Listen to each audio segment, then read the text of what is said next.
और टीकाकारों ने तो बड़ा भाव अनुभव किया कि जब भरत जी का स्मरण करके भगवान के नेत्र सजल हो गए और भगवान के नेत्रों के उष्ण अश्रु गोदावरी में मिले तो गोदावरी का जो शीतल जल था वह भी उष्ण हो गया। और यही स्थिति भैया भरत की अयोध्या में भगवान श्री रघुनंदन के वियोग में भगवान का स्मरण करके जब भरत जी के आंखों से अश्रुपात होता तो उनके आंखों के उष्ण अश्रु से सरयू का शीतल जल भी उष्ण हो जाता और भरत जी स्नान करते। उसी समय श्री लक्ष्मण जी बोल पड़े। लक्ष्मण जी ने कहा, भैया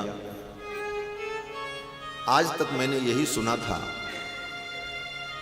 कि मां के सारे गुण पुत्र में आते हैं और पिता के अधिकतम गुण बेटी में आते हैं, ये लोकोक्ति है। लक्ष्मण जी कहते हैं इस लोकोक्ति को, इस लौकिक परंपरा को भैया भरत ने असत्य सिद्ध कर दिया।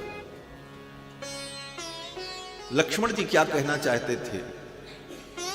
लक्ष्मण जी ये कहना चाहते थे कि मां के गुण पुत्र में आते हैं और पिता के गुण बेटी में आते हैं, लेकिन इस लोकोक्ति को भैया भरत ने असत्य सिद्ध कर दिया। मां के गुण भरत जी में नहीं आए, पिताजी के ही सारे सद्गुण भैया भरत में आए। इस वाक्य में पूर्ण रूप से भैया भरत की प्रशंसा है, उनके गुणों का चिंतन है, लेकिन सूक्ष्म रूप से जहां पर हमारी आपकी दृष्टि नहीं जा सकती, सूक्ष्म रूप से मां केकई की आलोचना भी छिपी हुई है। सूक्ष्म रूप से मां केकई की आलोचना इसमें छिपी थी कि मां केकई के गुण नहीं आए, महाराज के सारे गुण भैया भरत में आए।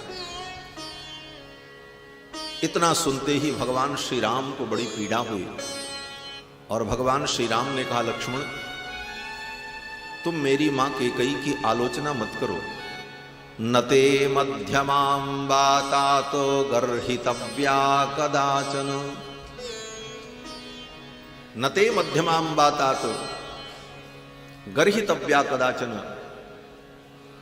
तुम मेरी मझली मां की निंदा मत करो, उनकी आलोचना मत करो। डांट दिया राम जी ने लक्ष्मण जी को वहीं गोदावरी में स्नान करते समय।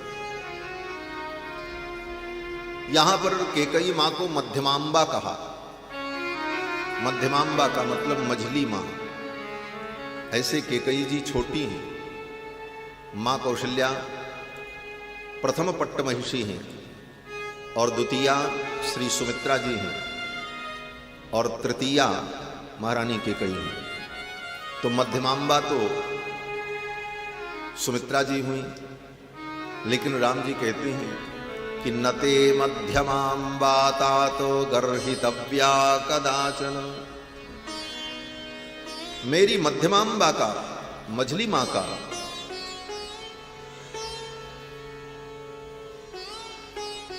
मेरी मां मध्यमांबा जो महारानी है उनकी तुम आलोचना मत करो। मध्यमांबा कहने का तात्पर्य कि भगवान ने जिस दृष्टि से कहा, दो पट्ट महिषियां महारानी कौशल्या, महारानी सुमित्रा और फिर महारानी केकई, और महारानी केकई के बाद 350 रानियां दशरथ जी की, जो वो भी भगवान की मां ही। तो उन अन्य माताओं और इन दो पट्ट महिषियों के बीच में कोई अगर है तो कौन है? महारानी केकई है। इस दृष्टि से राम जी ने मध्यमांबा कहा। नते मध्यमांबातात गर्हितव्या कदाचन। और इतना कहते हुए राम जी ने कहा कि लक्ष्मण अगर तुम्हें कुछ बोलने का मन ही है तो तमेवं इक्ष्वाकुनाथस्य भरतस्य कथां कुरु। राम जी कहते हैं, लक्ष्मण अगर तुम्हें कुछ बोलने का मन है और कुछ सुनाना चाहते हो तो इक्ष्वाकु कुल के जो नाथ हैं, कौन? बोले श्री भरत। राम जी कहते इक्ष्वाकु कुल के नाथ भरत, अगर भरत न होते तो इक्ष्वाकु कुल आज नष्ट हो चुका होता। राम जी कहते हैं कि तमेवं इक्ष्वाकुनाथस्य भरतस्य कथां कुरु। ऐसे इक्ष्वाकु कुलनाथ भरत की कथा मुझे सुनाओ। मुझे अपने भरत की कथा बहुत प्यारी लगती है और भरत जी भगवान के परम भक्त हैं। भक्तों की कथा भगवान को अत्यंत प्रिय है। यह वाल्मीकि रामायण के द्वारा प्रमाणित होगा। भगवान स्वयं भक्तों की कथा सुनने की इच्छा प्रकट करते हैं। यही मूल भगवान के श्रोता होने में प्रमाण है कि भगवान के भक्तों का जो चरित्र है इसके श्रोता स्वयं भगवान है। और भक्तमाल की महिमा में तो वर्णन है कि श्री भक्तमाल जी के जो टीकाकार हैं, मूल भक्तमाल ग्रंथ जो है जिसके रचयिता श्री नाभादास जी महाराज हैं, 16 दोहा और 196 छप्पे छंदों में सतयुग से लेकर कलयुग तक के भक्तों का वर्णन किन्हीं का संक्षेप में किन्हीं का विस्तार से श्री नाभादास जी ने वर्णन किया। और बाद में श्री नाभादास जी के शरीर पूर्ण हो जाने के 100 वर्ष बाद संत श्री प्रियादास जी महाराज जी, जो माध्व गौड़ेश्वर संप्रदाय की परंपरा में, उनको स्वप्न में भगवान ने आदेश किया कि श्री नाभादास जी ने जो भक्तमाल की रचना की उस ग्रंथ की आप टीका लिखो, उसका आप विस्तार करो। क्योंकि नाभादास जी ने जो लिखा वो तो सूत्र रूप में लिखा, उसका विस्तार होगा तो भक्तों को ये कथा अत्यंत प्रिय होगी। तो श्री प्रियादास जी महाराज ने 634 कवित्त छंदों में भक्तमाल जी की टीका लिखी, मूल मूल विषयों का विस्तार किया और भक्तमाल जी की बड़ी सुंदर कथा करते थे। एक बार श्री प्रियादास जी महाराज घूमने के क्रम में रामत करते हुए जयपुर पधारे। संत तो घूमते ही रहते हैं और संत को घूमते रहना चाहिए। इसीलिए गोस्वामी जी ने कहा, सममान निरादर आदर ही सब संत सुखी विचरंत मही। संत का स्वभाव कैसा हो? बोले सम्मान और अपमान में समान बुद्धि हो जाए। कोई बहुत सुंदर माला पहना दे, खूब सम्मान कर दे, तब भी कोई फर्क न पड़े, और कोई अपमान भी कर दे तो कोई फर्क न पड़े। सममान निरादर आदर है सब संत सुखी विचरंत मही। और वह संत सुखी रहता है जो विचरणशील रहता है। संत और पानी ये दो अगर रुक जाएं तो दूषित हो जाते। पानी एक जगह रुक जाए तो उसमें गंदगी आ जाए, पानी विकृत हो जाए, और वो बहता रहे तो वो निर्मल बना रहे। उसी प्रकार संत भी अगर एक जगह ज्यादा रुक जाएं तो किसी से द्वेष होगा, किसी से प्रेम होगा, किसी से ईर्ष्या होगी, किसी की आलोचना होगी, किसी की प्रशंसा होगी, और धीरे धीरे सारे दुर्गुण जीवन में आ जाएंगे। इसलिए संत को विचरणशील रहना।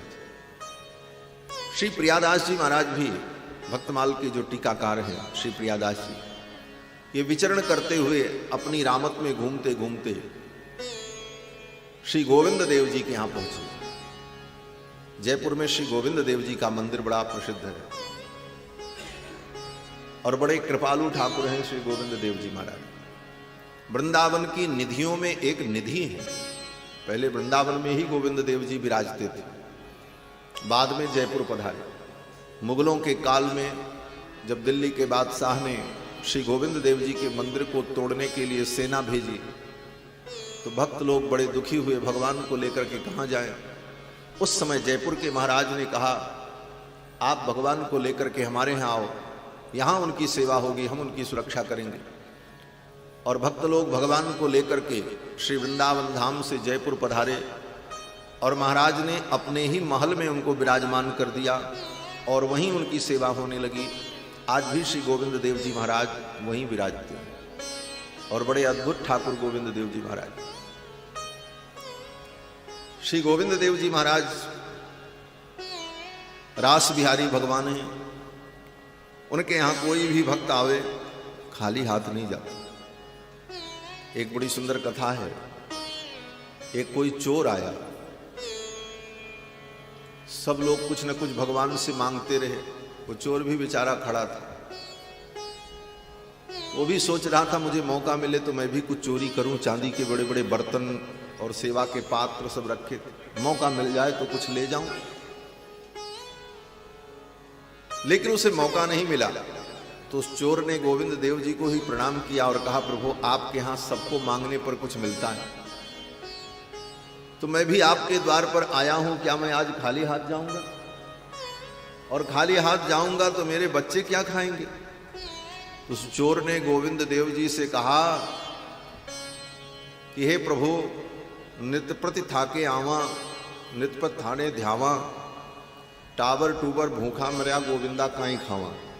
अपनी भाषा में, राजस्थानी भाषा में, कि नित्य प्रति मैं यहाँ आता हूँ और आपका ध्यान लगाता हूँ, आपके अंग अंग पर कितने दिव्य आभूषण हैं और कितनी वस्तुएं हैं, और मिलता कुछ नहीं। ये हमारे जो बच्चे हैं टाबर टूबर, ये सब भूखे मरेंगे, महाराज कुछ तो उपाय करो। भगवान को दया आई और भगवान ने कहा ठीक है। जब भीड़ हट गई तो भगवान ने ही उसके कानों में मानो कहा, ऐसा करो रोज आओ मेरे यहाँ, नित्य प्रति माने आओ और नित्य प्रति माँ का ध्याओ। रोज मेरे यहाँ आओ और मेरा ध्यान करो और मुझे छोड़ करके जो यहाँ तुम्हें दिखे सो ले जाओ, मुझे छोड़ देना। महाराज वो चोर मौका पाया और वस्तुएं ले गया।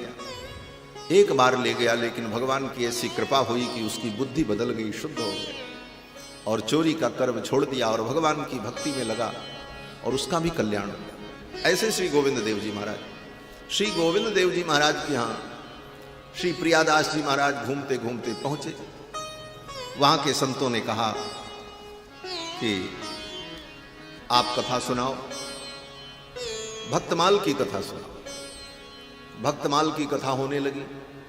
कई दिनों तक भक्तमाल, तो श्री प्रियादास जी को याद नहीं था कि कहां तक की कथा हमने सुनाई थी। भक्तमाल जी की कथा तो हो रही थी, लेकिन कहां तक कथा भई थी ये प्रसंग याद नहीं था उन्हें।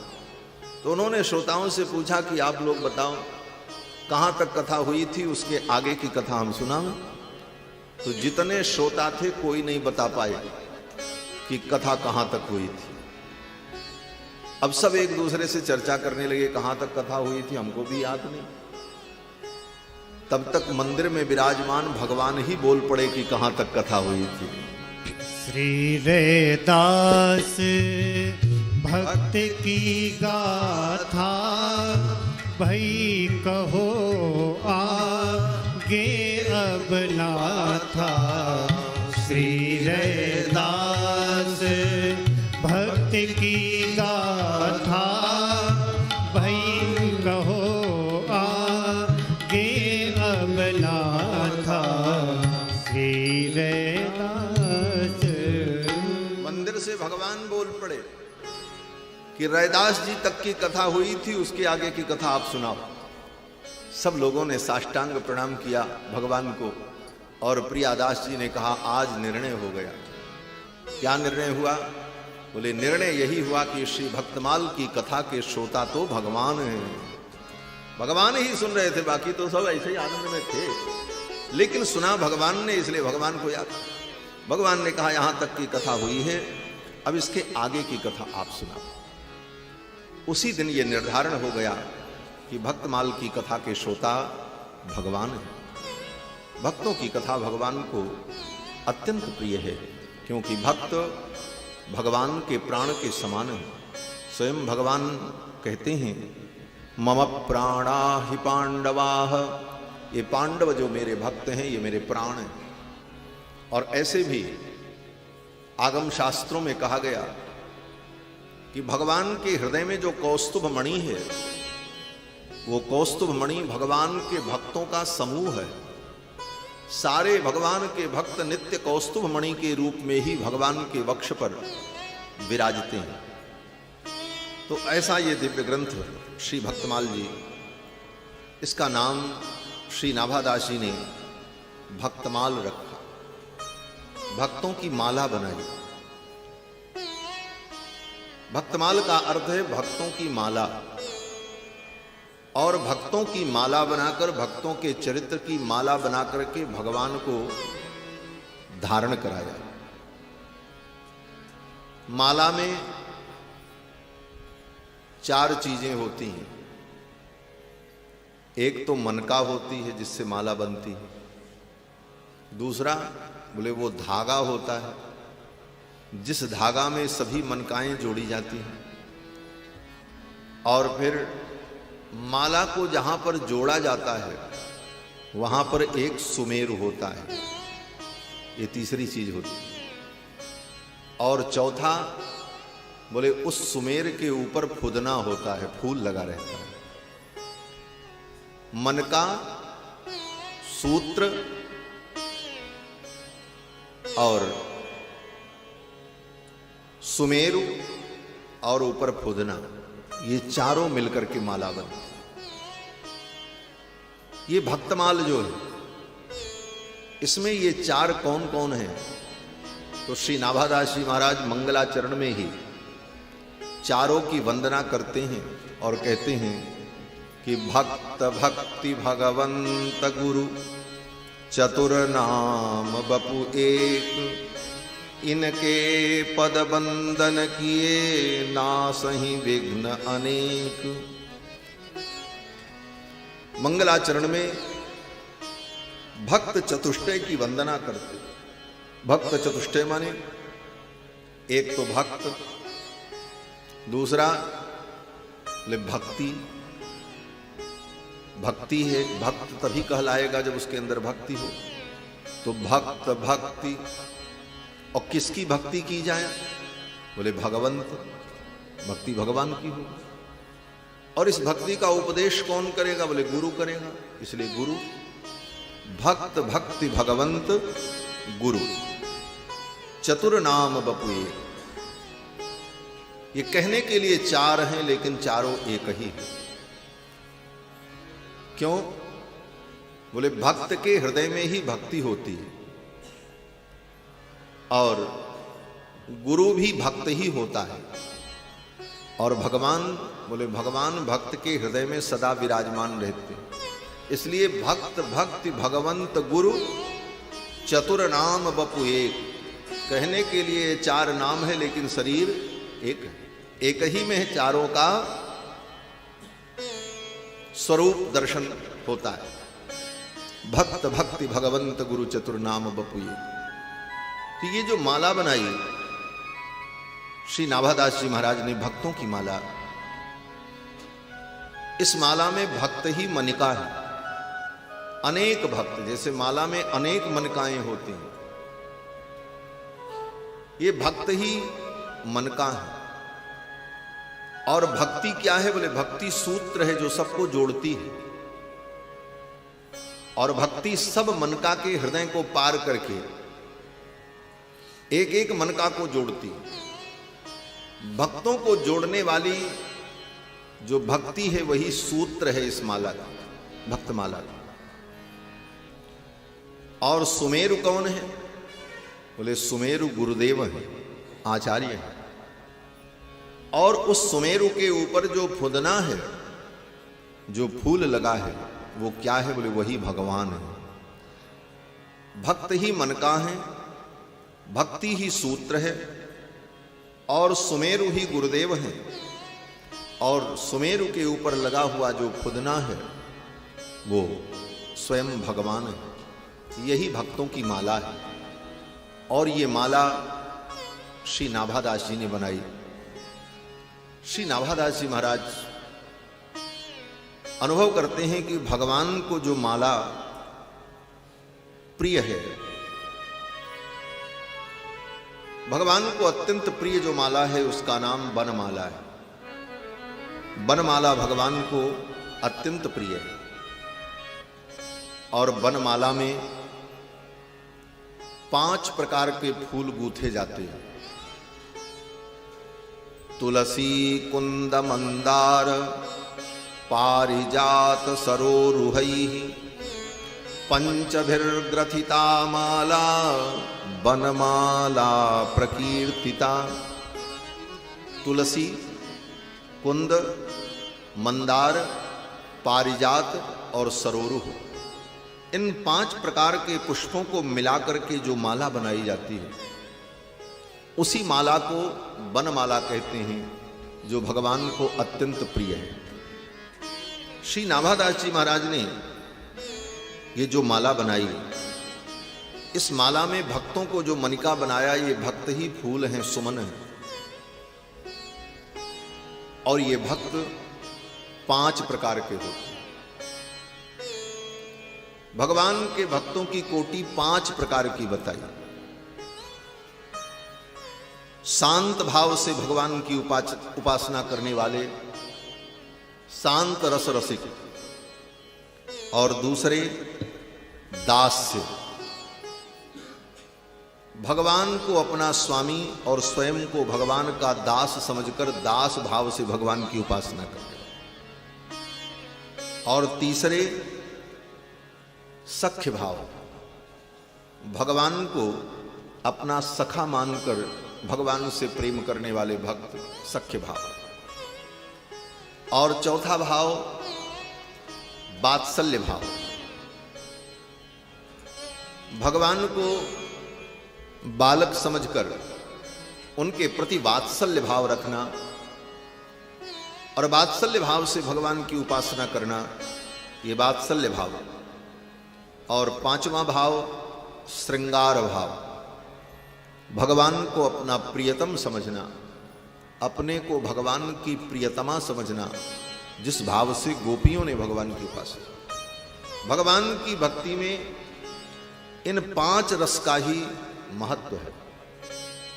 शांत, दास्य, सख्य, वात्सल्य और श्रृंगार। शांत रस के उपासक वो ज्ञानी जन हैं जो शांत भाव से अपनी आत्मा के भी आत्मा के रूप में परमात्मा का अपने हृदय में जो चिंतन करते हैं, ध्यान करते हैं, वो शांत भाव के उपासक भक्त। और दास्य भाव, बोले भगवान का दास बन करके भगवान की सेवा करने वाले भक्त।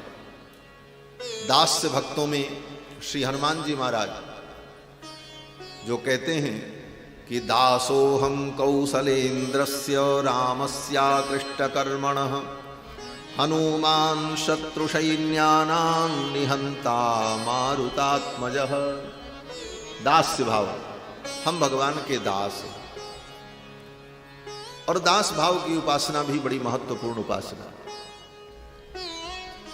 वेदों में भी इस भाव का वर्णन किया गया कि दास भूता स्वतः सर्वे। वेद भगवान कहते हैं कि दास भूता स्वतः सर्वे ह्यात्मन परमात्मनः। ये जितनी आत्माएं हैं ये सब परमात्मा की दास भूता हैं। हम सब भगवान के दास हैं। इस उपासना भाव को वेदों ने प्रमाणित किया। शांत भाव की उपासना जो है उसका भी प्रमाण वेदों ने दिया।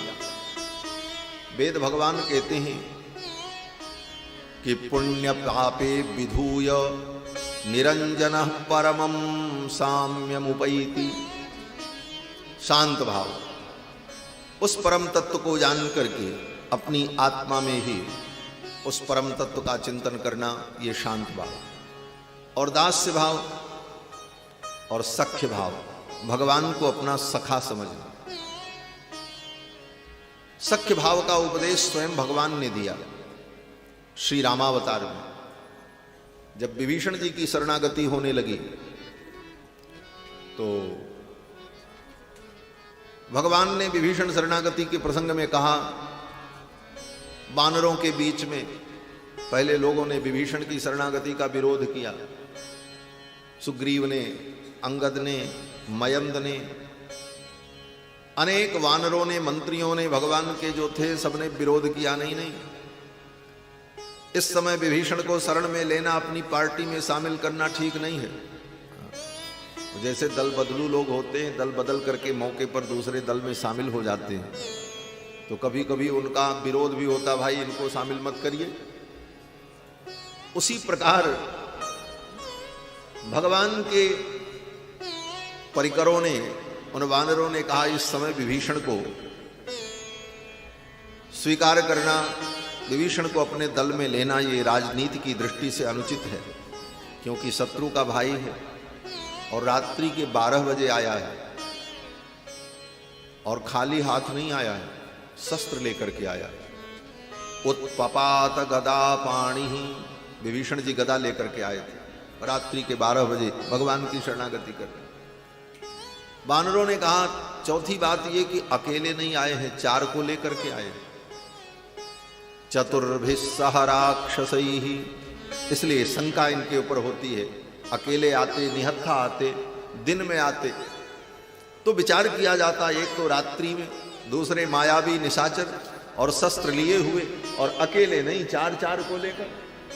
ऐसी स्थिति में राजनीति कहती है कि इनको अपने दल में सम्मिलित करना ठीक नहीं है। तब भगवान ने कहा, सुनो, चिंता मत करो, अगर विभीषण मेरी शरण में आए हैं तो ले आओ, चिंता मत करो। रावण भी अगर आ जाए मेरी शरण में, मैं तो उसको स्वीकार कर लूंगा। ये विभीषण क्या है?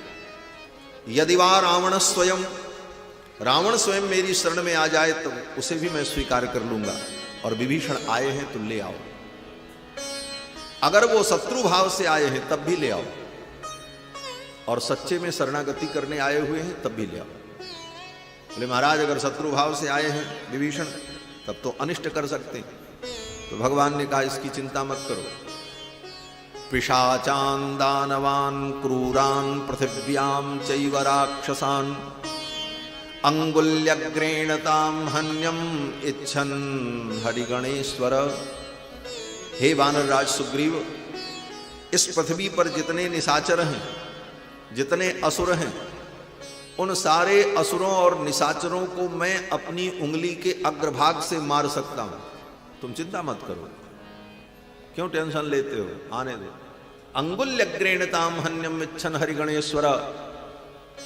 और श्रीमद् रामचरित मानस में तो भगवान और आगे बढ़ करके बोलते हैं।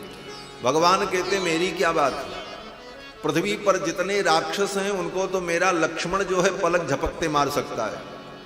जगमह सखा निशाचर जेते, जगमह सखा निशाचर जेते, लक्ष्मण हनहि निमिष महते, लक्ष्मण हनहि निमिष महते। जगत में जितने निशाचर हैं उनको मेरा लक्ष्मण ही मारने के लिए पर्याप्त है, इसलिए निश्चिंत हो जाओ और विभीषण को ले आओ। आनयैनम हरिश्रेष्ठ दत्तमस्याभयं मया। आनयैनम हरिश्रेष्ठ, हे वानर श्रेष्ठ, विभीषण को ले आओ। दत्तमस्याभयं मया, मैंने विभीषण को अभय दे दिया है। चाहे वो शत्रु भाव से आया हो, चाहे मित्र भाव से आया हो। उभय भांति त्यहि आनहु, उभय भांति, उभय माने शत्रु भाव चाहे मित्र भाव, जिस भाव से भी आए। उभय भांति त्यहि आनहु, हंसी कह कृपा निकेत, जय कृपालु कहि कपि चले अंगद हनु समेत। और इस प्रसंग में श्री भगवान रघुनंदन कहते हैं कि विभीषण मित्र भाव से आए, और मित्र भाव से जो मेरी शरण में आता है, मुझे अपना मित्र मानता है, मैं उसका कभी त्याग नहीं करता। भगवान का वचन है श्रीमद् वाल्मीकि रामायण में कि मित्र भावेन संप्राप्तम न त्यजेयम कथंचन। मित्र भाव से अगर कोई मुझे प्राप्त हो तो मैं उसका कभी त्याग नहीं करता हूं। वानरों ने कहा अगर उसमें दोष हो तो भगवान कहते मित्र में कभी दोष देखा ही नहीं जाता है, हो भी तो कोई बात नहीं, दोस्त में कहीं दुर्गुण देखा जाता है। भगवान कहते हैं यद्यपि दोषो यद्यपि तस्य स्यात्, भले उसके अंदर दोष हो, सताम एतदगर्हितम, मित्र में दोष देखना अनुचित है, इसलिए मैं अपने मित्रों का दोष नहीं देखता। मित्र भाव से अगर आ जाए तो मैं उसे स्वीकार कर लेता हूं, भले उसके अंदर दोष विद्यमान हो। मित्र भाव की इतनी महिमा भगवान ने बताई, इसलिए कुछ भक्त मित्र भाव से भगवान की उपासना करते, सख्य भाव इसी को कहते हैं। और इस भाव का भी अनुमोदन वेद भगवान ने किया। वेदों में मंत्र आया कि द्वा सुपर्णा सयुजा सखाया समानम वृक्षम परिसस्वजाते। उपनिषद में जीव और ब्रह्म का जब विवेचन किया तो वहां पर कहते हैं कि जीव और ब्रह्म ये दोनों परस्पर सखा हैं, मित्र हैं। द्वा सुपर्णा सयुजा सखाया समानम वृक्षम परिसस्वजाते, और दोनों एक ही वृक्ष पर बैठे हैं। और वो वृक्ष क्या है बोले प्रकृति माया। प्रकृति के माया के वृक्ष पर इसी पर ब्रह्म भी है, जीव भी है, और दोनों पक्षी रूप हैं और दोनों सखा हैं। अंतर केवल इतना है कि वह ब्रह्म माया के वृक्ष पर बैठ करके भी माया के फल का सेवन नहीं करता, और जीव माया के वृक्ष पर बैठकर माया के फल का सेवन करने में लग जाता है। तो सख्य भाव से भगवान की उपासना, यह भी भक्ति का एक स्वरूप है। और वात्सल्य भाव, भगवान के प्रति वात्सल्य भाव। भगवान बालक हैं और भगवान के बाल रूप की उपासना, ये वात्सल्य भाव है। वात्सल्य भाव की उपासना के प्रमाण श्री स्वयंभू मनु और शत्रुपा हैं, जिन्होंने तपस्या की। भगवान ने अपने दिव्य रूप का दर्शन दिया उनको। नील सरोरुह नीलमणि नील नीरधर श्याम, लाजहि तन शोभा निरख कोटि कोटि शत काम। भगवान ने अपने दिव्य रूप का दर्शन दिया, ऐश्वर्य संपन्न स्वरूप का दर्शन करके प्रणाम तो कर लिया। और जब मांगने की बात आई, भगवान ने कहा मांगो क्या चाहिए। मांग मांग बर भई न भवानी। पहले तो आकाशवाणी हुई मांगो, फिर भगवान जब प्रकट हुए तब भगवान ने कहा अब मांगो, संकोच त्याग करके मांगो। सकुच विहाय मांग नृप मोहि, मोरे कछु अदेय नहीं तो ही। तो स्वयंभू मनु ने भगवान को देखा, और भगवान को देखकर स्वयंभू मनु को लगा ये मेरे बेटा बन जाते। वात्सल्य भाव, ये मेरे बेटा बन जाते, मैं इनको अपने गोद में खिलाता, इनका लाड करता, इनको अपने कंधे पर बैठा करके घुमाता, ये मुझे बाबूजी कहते, मुझे पिताजी कहते।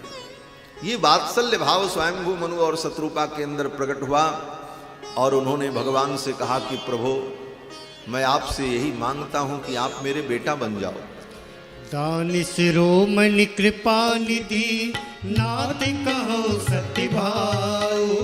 दान शिरोमणि कृपा निधि नाथ कहो सत्य भाव। चाहूं तुम्हें समान सुत प्रभु सन कवन दुराव। चाहूं तुम्हें समान सुत प्रभु सन कवन दुराव। हाँ प्रभु सन कवन दुराव, प्रभु सन कवन दुराव। वात्सल्य भाव, भगवान के प्रति श्री स्वयंभू मनु और शत्रुपा जी का वात्सल्य भाव। ये मेरे बेटा बन जाए, मैं इनको गोद में खिलाऊं, इन्हें झूला झूलाऊं, इनका लाड करूं, इनका दुलार करूं। भगवान के प्रति ये वात्सल्य भाव प्रकट हुआ, और स्वयंभू मनु ने मांगा आप मेरे बेटा बन जाओ। तो भगवान ने कहा ठीक है, आप अयोध्या में श्री दशरथ और कौशल्या के रूप में जब प्रकट होगे तो मैं आपका बेटा बन जाऊंगा। तो वात्सल्य भाव से भगवान की उपासना करना। और पांचवा भाव है श्रृंगार भाव। श्रृंगार भाव से भगवान की उपासना जो कि गोपियों ने किया। गोपियों ने भगवान को अपना प्रियतम माना, पति माना। और हमारे श्री रामानुज संप्रदाय के प्रथम आचार्य, इस पृथ्वी पर प्रकट होने वाले प्रथम आचार्य श्री षटकोप स्वामी, जिनको तमिल भाषा में नम्मालवार कहते हैं, उन्हीं का नाम परांकुश मुनि है। श्री षटकोप स्वामी जी महाराज ने अपने ग्रंथ में सहस्र गीति में अनेक स्थानों पर नायिका भाव से भगवान की उपासना, भगवान को अपना प्रियतम माना, अपने को भगवान की प्रियतमा अनुभव किया श्री षटकोप स्वामी जी ने, परांकुश स्वामी जी। इसीलिए आज भी श्री संप्रदाय के मंदिरों में षटकोप स्वामी जी का जो विग्रह होता है वह सखी के रूप में ही होता है। उनका श्रृंगार सखी के रूप में ही होता है। उनके केशों को ऐसे बगल में घुमा करके जूड़ा बनाया जाता है और उसमें मोतियों की लर होती है। और सखी भाव से, प्रियतमा के भाव से षटकोप स्वामी जी ने भगवान की उपासना की। और गोपियां तो इस श्रृंगार भाव की विशेष उदाहरण है। गोपियों ने भगवान को अपना प्रियतम माना और पति के रूप में भगवान को चाहा। इसके लिए उन्होंने अनुष्ठान भी किया। कात्यायनी देवी का पूजन किया। कात्यायनी महामाये महायोगिन्यधीश्वरी नंद गोप सुतम देवी पतिम में कुरु ते नमः। नंद गोप के पुत्र भगवान कृष्ण को मेरा पति बना दो। और इस भाव का भी पोषण वेदों ने किया। पतिम विश्वस्यात्मेश्वरम, वेद भगवान कहते पतिम विश्वस्यात्मेश्वरम, भगवान संपूर्ण विश्व के पति हैं। और ये समस्त जीवात्माएं, ये सब भगवान की प्रियतमा है। और भगवान सबके पति हैं, विश्वपति हैं। और श्रीमद् भगवत गीता में भी अर्जुन ने जब भगवान से प्रार्थना की तो वहां पर अर्जुन ने यही कहा, प्रियः प्रियार्यार्हसि देव शोढो। हे भगवान, एक प्रिया के लिए एक प्रियतम जितना महत्वपूर्ण और स्मरणीय होता है, उसी प्रकार आपके चरणों में मेरा प्रेम बना रहे। इसी भाव का पोषण श्रीमद् भागवत में वृत्रासुर ने जब भगवान की स्तुति की तो वृत्रासुर ने भी यही कहा कि सारे भावों का, भगवान की उपासना के ये जो 5 भाव हैं, शांत भाव, दास्य भाव, सख्य भाव, वात्सल्य भाव और श्रृंगार भाव, इन 5 भाव से भक्तों ने उपासना की भगवान की। और भक्तों की ये 5 प्रकार हैं। और यही 5 प्रकार के फूल हैं जिन फूलों से भक्तमाल की ये माला भगवान के लिए नाभादास जी तैयार कर रही है। तुलसी कुंद मंदार पारिजात सरोरुहैः पंचभिर्ग्रथिता माला वनमाला प्रकीर्तिता। इसी का विस्तार श्री प्रियादास जी महाराज अपने कवित्व में करते हैं। शांत दास सखे बात सल्ले और श्रृंगार चारु, पांचों रस सारे बीस तारनी के गाए हैं।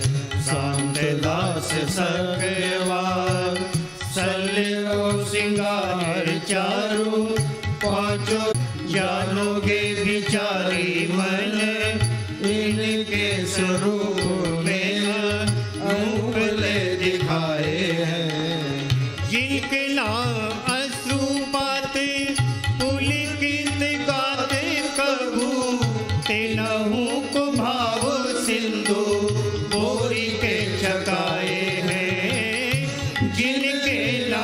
अश्रुपात पुलकित गाते कभू तीनों को भाव सिंधु बोरी के छकाए हैं। जो लो रहे दूर रहे विमुखता पूर हियो होए चूर चूर लेको श्रवण लगाए हैं। जो लो रहे दूर रहे विमुखता पूर हियो होए चूर चूर लेको श्रवण लगाए हैं।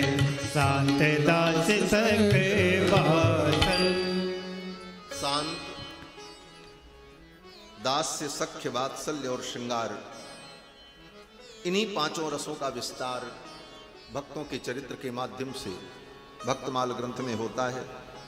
श्री प्रियादास जी कहते हैं कि ये भक्तमाल की कथा कितनी प्यारी है। जिनके न अश्रुपात पुलकित गात कभू। भक्ति तो हम कर रहे हैं, खूब कथा सुन रहे हैं, श्री राम कथा, श्री कृष्ण कथा, लेकिन न कभी आंखों से अश्रुपात हो रहा है और न कभी शरीर में कोई परिवर्तन दिख रहा है। कभी रोम पुलकित नहीं होते, आंखों से अश्रुपात नहीं होता, कथा सुन लेते। जबकि कथा सुनने का फल यह है कि आंखों से अश्रुपात हो, तन पुलकित हो, वाणी गदगद हो जाए। श्री गोस्वामी जी महाराज कहते हैं, मम गुण गावत पुलक शरीरा गद गद गिरा नयन बहनीरा। मम गुण गावत पुलक शरीरा गद गद गिरा नयन बहनीरा। मम गुण गावत। भगवान का गुणगान करते समय वाणी गदगद हो जाए, आंखों से अश्रुपात हो, तन पुलकित हो, लेकिन ऐसा नहीं होता। श्री प्रियादास जी कहते हैं, भगवान के भक्तों का चरित्र अगर प्रेम से सुनो, कोई व्यक्ति सुनता है तो जिसको कभी अश्रुपात नहीं हुआ, जिनका तन भगवान की कथा सुनकर के कभी पुलकित नहीं हुआ, ऐसे लोगों के आंखों में भी आंसू आ जाएंगे और उनका तन पुलकित हो जाएगा। जिनके न अश्रुपात पुलकित गात कभू तिन्हों को भाव सिंधु बोरी के छकाए। ऐसे नीरस व्यक्ति को भी ये भक्तमाल की कथा भाव के सिंधु में डुबो देती है, छका देती है, तृप्त कर देती है। ऐसी भक्तों की ये कथा, श्री भक्तों की जब कथा सुने तो भक्तों की कथा में भक्तों के प्रति हमारी श्रद्धा दृढ़ बनी रहे। ये बड़ा कठिन है। भगवान की कथा सुन करके पचा लेना बड़ा सरल है, लेकिन भगवान के भक्तों की कथा को सुन करके पचा पाना बड़ा कठिन है। क्यों कठिन है? बोले भगवान की कथा में तो सब अच्छी अच्छी बात ही सुनने को मिलती है, भगवान ने ये किया, भगवान ने ये अच्छा काम। और भक्त, बोले भक्त तो हमारे आप जैसे संसार के प्राणी ही होते हैं, उनके जीवन में कुछ कहीं ना कहीं कमियां भी रहती हैं, कोई दोष भी दिखता है। और कितने तो महाराज ऐसे भक्त हुए जिनका पूर्व वृत्त बड़ा ही विलक्षण, पूर्व चरित्र उनका बड़ा विलक्षण। महाराज पहले पता नहीं क्या क्या किया, बाद में भगवान के परम भक्त हुए। अजामिल ने कोई ऐसे पाप कर्म बाकी नहीं रखे, बाद में भगवान का परम भक्त हुए। ऐसे बहुत से भक्त हैं। विश्वामित्र जी महाराज भगवान के परम भक्त, लेकिन वशिष्ठ जी के कितने पुत्रों को मार डाला। मेनका अप्सरा 10 वर्षों तक उनके आश्रम में रही, शकुंतला पैदा हुई, सारा इतिहास भरा।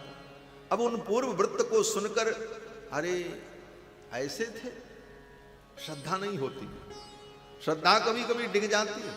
भगवान की कथा सुनकर के तो श्रद्धा दृढ़ हो जाती, लेकिन भक्तों के चरित्र को सुनते समय उनका पूर्व वृत्त, उनके जीवन की कोई ऐसी घटना सुनने के बाद मन विचलित हो जाता है। ऐसी स्थिति में भक्तों के चरण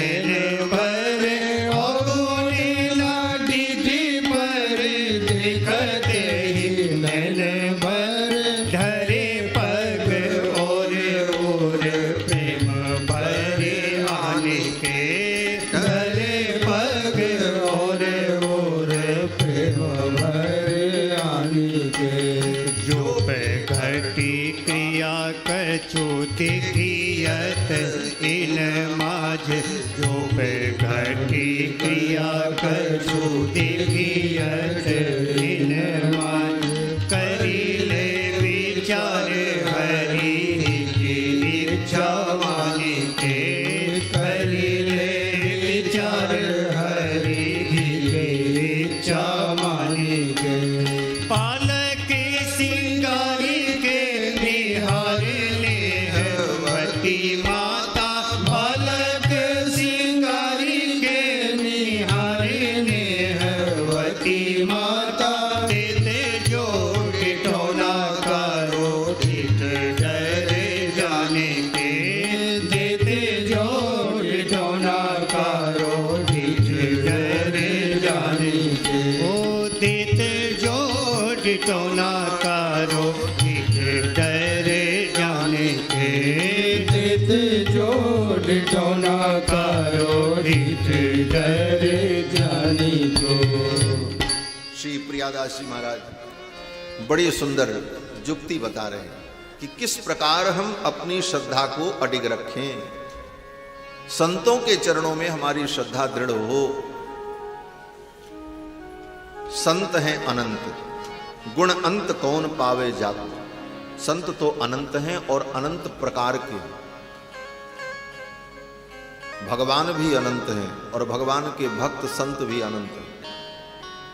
और जैसे भगवान के विविध रूप हैं, अनेक रूप रूपाय, उसी तरह भगवान के भक्त भी अनेक रूप रूपाय हैं। सबकी परिपाटी अलग अलग है, अपना अपना ढंग है। और देखने पर लगता है अरे महाराज ये गलत है कि ये गलत है। बोले कोई गलत नहीं है, सब सही है। कुछ भक्त भगवान की ऐसे सेवा करते हैं, भगवान को बढ़िया मीठा मीठा भोग लगाओ, गरम गरम भगवान को भोग मत लगाओ, नहीं तो भगवान का मुख जल जाएगा। पंखा करके वस्तु को बना करके उसे ठंडा करके तब भगवान को भोग लगाओ। अब ये भी भाव भक्त का ठीक है। और एक भक्त का भाव आपको बताऊं तो सुन के आश्चर्य होगा। हमारी अयोध्या में एक संत थे, हमारे पूज्य स्वामी जी महाराज सुनाया करते थे, छावनी में थे, अपने ही भोजन बनाते थे और शालिग्राम भगवान को रखे थे, उन्हीं की सेवा करते थे, भोग लगाते थे। एक दिन कथा सुनने गए और कथा में किसी व्यास जी ने कथा सुनाया, भगवान को खूब अच्छी अच्छी वस्तु भोग लगानी चाहिए और कई प्रकार की वस्तु भोग लगानी चाहिए। अब महात्मा के पास इतनी सुविधा कहाँ मिले कि रोज मालपुआ लड्डू और जलेबी 56 भोग भगवान को लगाओ। मन में सोचने लगे हमारे ठाकुर जी को विविध प्रकार का भोग लगता नहीं, कभी खिचड़ी भोग लगा देते, कभी कुछ कर लेते, तो कम से कम 2-4 प्रकार का स्वाद भगवान को मिले, ऐसा कुछ मैं भोग लगाऊं। महात्मा ने कथा में कहा है, महात्मा तो बड़े सीधे साधे होते, कथा में सुन करके आए और उनको भाव जगा कि मैं भगवान को अनेक चीज तो भोग लगा नहीं सकता, कई प्रकार का स्वाद भगवान को कैसे मिले, और रोज केवल खिचड़ी बनाते थे। तो क्या जुक्ति की, बोले दूसरे दिन जब खिचड़ी बनाने लगे तो उसी खिचड़ी में उसी चावल के अंदर शालिग्राम भगवान को रख दिया, उसी चावल के अंदर बटलोई में डाल दिया भगवान को। बोले महाराज जब चावल थोड़ा पके तो थोड़ा स्वाद ले लेना, फिर जब ज्यादा पक जाए तो दूसरा स्वाद ले लेना, और फिर तीसरा स्वाद लेना, और जब पूरी खिचड़ी बन जाए तो उसका एक विलक्षण स्वाद होगा, वो स्वाद ले लेना। अब हमारे पास विभिन्न वस्तुएं तो है नहीं महाराज, हम इसी प्रकार आपको कई वस्तु भोग लगावें। ऐसा कह करके शालिग्राम भगवान को उसी खिचड़ी के बर्तन में ही रखकर और उसी में चावल दाल पानी हल्दी नमक मिर्चा सब डाल करके और उसी में तुलसी डाल करके चूल्हे पे चढ़ा दिया। अब बताओ, अब इस भक्ति को आप क्या कहोगे? अब उनकी यही परिपाटी, भगवान तो भावग्राही, भगवान उन क्रियाओं को नहीं देखते, उन क्रियाओं के पीछे भक्त की भावना क्या है, भगवान उसे ग्रहण करते।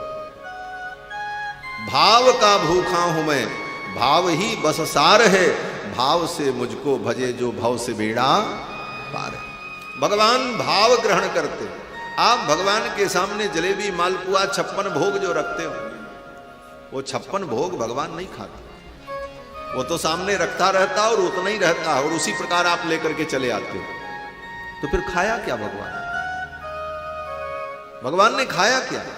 बोले आपने 56 भोग जो रखा, उस भोग में आपकी जो भावना थी, उस भावना को भगवान ने खा लिया।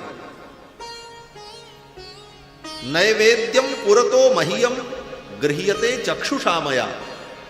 भगवान कहते मेरे सामने जब नैवेद्य रखा जाता है, भोग लगाया जाता है, तो मैं अपनी आंखों से उसमें भाव ढूंढता हूं। गृह्यते चक्षुषामया, अपनी आंखों से मैं देखता हूं इस जलेबी में इस भक्त का कितना भाव है, इस रसगुल्ले में इसका कितना भाव है, और अपने नेत्रों के द्वारा उस भाव को मैं ग्रहण कर लेता हूं। नैवेद्यम पुरतो मह्यम गृह्यते चक्षुषामया। तो किसी भक्त ने पूछा, ब्रह्मा जी ने पूछा भगवान से कि महाराज, नेत्र से तो केवल रूप का दर्शन होता है, नेत्र का विषय रूप है, और व्यंजन में तो रस होता है, रस तो जीभ से लिया जाता है, फिर तो रस तो आपको नहीं मिलता होगा। तो भगवान कहते मैं रस भी लेता हूं, लेकिन कब? भगवान कहते हैं जब कोई मुझे भोग अर्पण करता है तो पहले तो मैं भाव के द्वारा उसे ग्रहण कर लेता हूं अपने नेत्रों के द्वारा, फिर वही प्रसाद जब वैष्णव लोग, मेरे भक्त लोग ग्रहण करते हैं तो उनकी जीभ के माध्यम से मैं स्वाद भी ग्रहण कर लेता। रसम तु वैष्णव जिह्वाग्रे गृह्णामि कमलोद्भव। हे ब्राह्मण, वैष्णवों के जिह्वाग्र पर विराजमान होकर के मैं रस ले लेता हूं। इसलिए भगवान को बहुत अच्छी अच्छी वस्तु भोग लगाओ, लेकिन भोग लगाने के बाद भगवान के भक्तों को अगर प्रसाद नहीं बांटा, भक्तों को नहीं खिलाया, तो रस भगवान तक नहीं पहुंचा। इसलिए भोग लगाने के बाद भगवान का प्रसाद बांटने की विधि, ये नहीं कि कोई प्रसाद ले आए तो उसको डांटने की विधि, डांट के भगा दो, बोले जाओ। डांटो नहीं, बांटो महाराज। भोग लगा करके जितना बांट पाओ उतना बांटो, जितना बांटोगे उतनी जिह्वा पर विराजमान होकर के भगवान रस ग्रहण करेंगे। तो भक्तों की परिपाटी। तो महात्मा क्या करें महाराज, उसी खिचड़ी की बटलोई में ही भगवान को रख दे और उनकी भावना की भगवान विविध स्वाद इसमें ग्रहण करें। एक दिन ये बात छावनी के पूज्य महाराज श्री को पता चली। ओ महाराज, किसी ने आकर के कोतवाल ने बताया, वो एक महात्मा तो बड़ा विचित्र है, सवेरे सवेरे शालिग्राम भगवान को बटलोई में डालकर चूल्हे पर चढ़ा करके उनको पकाता है। कहने वाले तो उसमें और कुछ लगा करके बढ़ा करके आकर के बताए। महाराज ने कहा बुलाओ, महात्मा को बुलाए। बोले तुम ऐसा करते हो, भगवान को शालिग्राम जी को जो है चूल्हे पर चढ़ा करके पकाते हो, ऐसा करते हो, ऐसा करते हो। तो महात्मा ने सच्चे हृदय से कहा, महाराज परसों कथा में हमने सुना था, महात्मा जी कह रहे थे भगवान को कई प्रकार की वस्तुएं भोग लगानी चाहिए। मैं तो साधु, कोई वस्तु मेरे पास रहती नहीं, मैं संग्रह करता नहीं, तो मैं भगवान को कैसे भोग लगाऊं। तो मैंने भावना की कि कई प्रकार का स्वाद भगवान को इसी खिचड़ी में ही मिल जाए, इसलिए उसी में डाल देते हैं भगवान। तो महाराज जी हंसने लगे। महाराज जी ने कहा अच्छा। महाराज जी ने कहा ऐसा करो, अब तुमको सारी वस्तु यहाँ से कोठार से मिलेगी, अपना जो जो बनाना हो बना करके भगवान को कई प्रकार का व्यंजन भोग लगाओ। तो भक्तों की उपासना बड़ी विचित्र होती है। किस दृष्टि से भक्त भगवान का चिंतन कर रहा है वह तो वही जाने। इसलिए प्रियादास जी कहते हैं, संत हैं अनंत गुण अंत कौन पावे जाको, जाने रतिवंत को रीझे पहचान के। जो रतिवंत होगा, जो संतों के चरणों में निश्चल प्रेम करेगा, वही उनकी परिपाटी को जान सकता है, उनके भाव को जान सकता है। और अवगुण न दीख पड़े, संतों में कोई अवगुण न दिखाई पड़े। लेकिन बड़ी विचित्र बात है, इन आंखों को गुण बाद में दिखता है, अवगुण पहले दिख जाता है। संतों में हमें अवगुण न दिखाई पड़े, अवगुण न दीख पड़े, देखत ही नयन भरे। और संतों का दर्शन करते ही आंखें भर जाएं, ऐसा भाव हो। बोले महाराज, हम देखना नहीं चाहते संत में कोई दोष, परंतु अगर दिख जाए तो हम क्या करें? मान लो प्रत्यक्ष कोई दोष संतों के अंदर दिख ही जाए, जिसको संसार में लोग दोष कहते हैं, उस स्थिति में हम अपने मन को, अपनी भावना को कैसे संभालें?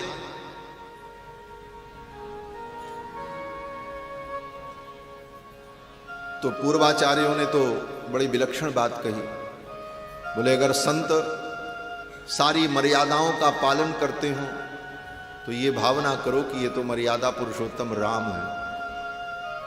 थोड़े रसिक मिजाज हो तो समझ लो ये कन्हैया कृष्ण है। और संतों के जीवन में अगर कहीं थोड़ा लोभ भी दिखाई पड़ रहा है तो समझ लो ये वामन भगवान है। वामन भगवान आए थे, 3 पग पृथ्वी मांगने आए थे और लोभ इतना बढ़ा कि पैर बढ़ा करके संपूर्ण सब कुछ राजा बलि का ले लिया। लोभी है वामन जानी। अगर संतों के जीवन में कहीं ऐसा लोभ भी दिख जाए तो अपने मन को समझा लो ये वामन भगवान की रूप है। वामन भगवान भी तो ऐसे थे। संत के जीवन में अगर क्रोध दिखाई पड़े तो समझ लो ये नरसिंह भगवान। भावना अपनी ठीक करो। और प्रियादास जी तो कहते हैं कि जो भी कछ घाटी क्रिया देखियत इन माज करी लो विचार हरि की इच्छा मानित, जो पे घाटी क्रिया करिले विचार हरि की इच्छा मानित।